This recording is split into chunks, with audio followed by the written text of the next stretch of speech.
Physical deficit हम जानते थे जिसे राजकोषीय घाटा कहते हैं। टोटल एक्सपेंडिचर में से रिवेन्यू इनकम माइनस कर देते हैं, एक तरीके से कुल घाटा माइनस नॉन बोरिंग ऐसे।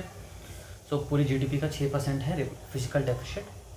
और दूसरे तरीके डेफिसिट होते हैं प्राइमरी डेफिसिट या प्राथमिक घाटा, जिसमें से फिजिकल डेफिसिट में से ब्याज माइनस कर देते हैं। माइनस ब्याज क्यों करते हैं? क्योंकि पिछले साल का होता है ना, करंट ईयर का तो नहीं होता, लोन का ब्याज होता है। फिर एक और होता है मॉनेटरी डेफिसिट, नोट छापने के कारण घाटा।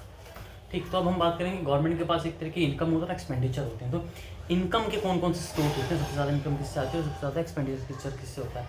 इनकम सबसे पहले लोन जब सरकार लेती है तो कम से कम 24% इनकम उससे होती है, तो लोन कहीं बाहर से लेती है और लोन की 24% जो लेती है लायबिलिटी है गवर्नमेंट की वापस देना कैपिटल एक्सपेंडिचर के रूप में।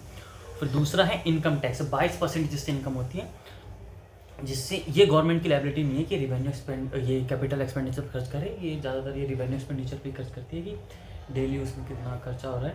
ठीक, तो सैलरीज में, ऑफिस रनिंग कॉस्ट होती है। तो इस नंबर पे थे जीएसटी, जिससे 18% इनकम होती है, जितना सामान बिक रहा है उस हिसाब से। चौथा होता है कॉर्पोरेट टैक्स जो 17% होता है, और पांचवा है नॉन टैक्स रिसिप्ट जो 9% होता है, लाइक पेट्रोल, रेलवे, बिजली, मतलब गवर्नमेंट की कुछ अलग चीज़ जिससे उसकी कुछ इनकम होती है।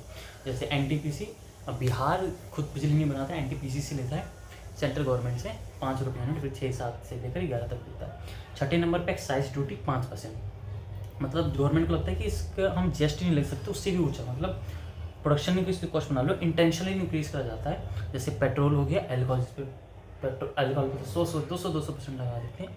7 है कस्टम ड्यूटी 4%, मतलब कुछ हमने एक्सपोर्ट इंपोर्ट करा उस पर, कोई डायलिसिस की मशीन है तो उस पर 10% हमने कर दिया, मेडिकल की मशीन है ये।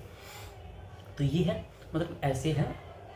अगर किसी, जैसे रिलायंस कंपनी ने कमाया तो, और अगर हमने जियो का रिचार्ज कराया तो वो किस पे गया? रिलायंस कंपनी पे पैसा गया, तो रिलायंस कॉर्पोरेट टैक्स देगा, और रिलायंस कंपनी से जितना प्रॉफिट सैलरी उसको हुआ अंबानी उसको, तो अंबानी इनकम टैक्स देगा।